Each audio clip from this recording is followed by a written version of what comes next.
Hi. We're Group 5. I'm Mary. I'm Sonia. I'm Caitlin. And we'll be presenting on our case study on the growth patterns of penguin chicks, specifically emperor and Adelie penguins. To start off, we picked this data because we were really interested in just the penguins and how their sex and the species really contributes to their growth patterns. We thought that it would be really cool to do a study on this because we thought it was a really unique data set. Additionally, we find it really important because just like overall for animal conservation and scientific research in general for the penguins, it would be really cool to learn the overall growth and how we can help the species in the future. So we found the data from a graduate student's thesis where she was studying penguins in Antarctica. I started by taking 3 sets of her data. She had a chick growth weight, she had a food, and a sex data sheet. So we started by taking out any unneeded columns, changing any null values or any values that she had to 0, clarifying her column headings that she sometimes had just abbreviations, and then we joined the data together sheet by sheet using the left join so that it kept the data from the main sheet that I wanted and didn't lose any of the data. And I also had to take some of the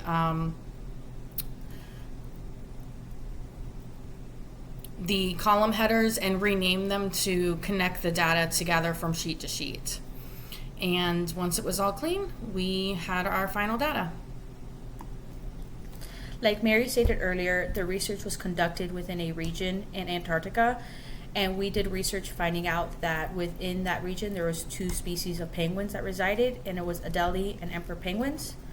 And when we were collecting our data, it showed a range from 200 to 1,000 above plus 1,000 plus grams, and we had to do research to determine how chicklings would weigh for these penguins, and we determined that Adelie penguins ranged from 200 to 400 grams, and where emperor penguins can range from 900 to 1,000 plus grams when they were first born. So we had to manually group the data sets to create a grouping for each species of penguin.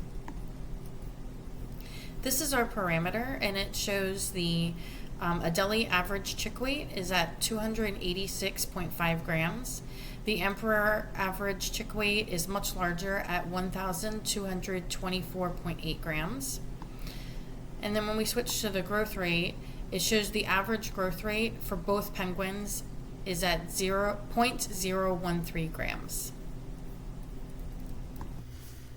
So our first research question is how food consumption over time impacts the overall growth of an emperor penguin versus Adelie penguin. And the first visualization that we can use to answer this question is our weight consumption dashboard. And within this visualization, you're able to see that in Adelie penguins, they were having a negative weight loss when it comes to food consumption, like shown here, where the highest negative food consumption was at 130 grams, or when we look at the emperor penguin chicks, the only chick that had a negative food to weight consumption loss was only at 49 grams. So and when we are able to compare it to our growth rate, and it shows that both penguins show that they have a declining growth rate.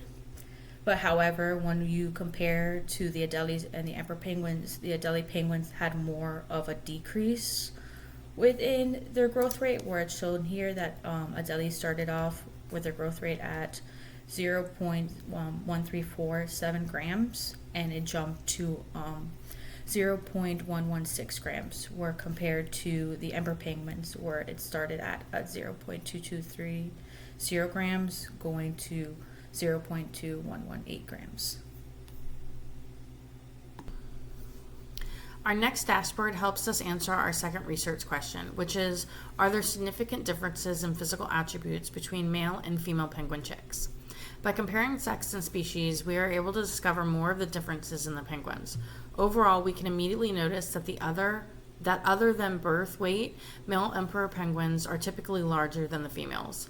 Although the median for birth weight in females is 855 grams and males is 700 grams, so that they are not too different and further reinforce the pattern of sexual dimorphism. However, in the Adelie species, the males and females are much closer in the most physical attributes. We also notice how drastically lighter the Adelie penguins are at birth, with an average of 281 grams for females and 240 grams for males, compared to the emperor penguin that average weights in thousands. We also look at a variety of outliers in the visualizations. There are many instances of outliers where two male Adelie penguins have foot lengths of 50 and 32 millimeters, and one male emperor penguin with a foot length of 46 millimeters. We can assume that it is expected for the male penguins to have a more likely occurrence of an outlier where the penguin chick has smaller physical attributes than the females. Overall, there are significant differences, especially in emperor penguins, where males are generally larger, while Adelie penguins show minimal differences between sexes. To introduce a final research question, where we're predicting the growth of the penguins, we want to consider where we started from. And shown in this dashboard, we're able to see the top birth weight and sizes of the chicks. Like, for instance, you're able to get from this nest, you're able to see this Adelie penguin, their top weight and their wingspan and their average foot size and length. And then showed on this dashboard display, you're able to find an outlier in the emperor penguins where this penguin weighs an average of 5,000 grams, where the others weighed an average of in the thousands. For this next visualization, I took a calculated field where I took the first and second feeding date and the second and third feeding date and tracked the dates in between. And so with the final additional weight gained, we could see the change in penguin weight throughout those different intervals. As we can see for the Adelie penguins, there's a bit of a plateau after the second feeding date where the penguins don't grow as much. It's probably also contributed to the bit of an outlier dip in the graph, which is similar for both of the feeding intervals. This could be a smaller amount of, these are averages, but this could be a smaller amount of data or something else in the environment that is causing this. However, for the emperor penguins, we see a continual growth in both the feeding interval 1 and feeding interval 2, showing that they are consistently growing at a very high rate after each feeding interval. To introduce our final and third research question, which is, can we predict the general size of a chick based on their feeding habits, and how can we use this information to assist with the growth of penguin populations? We have this dashboard where we are forecasting the future physical attributes of the chick.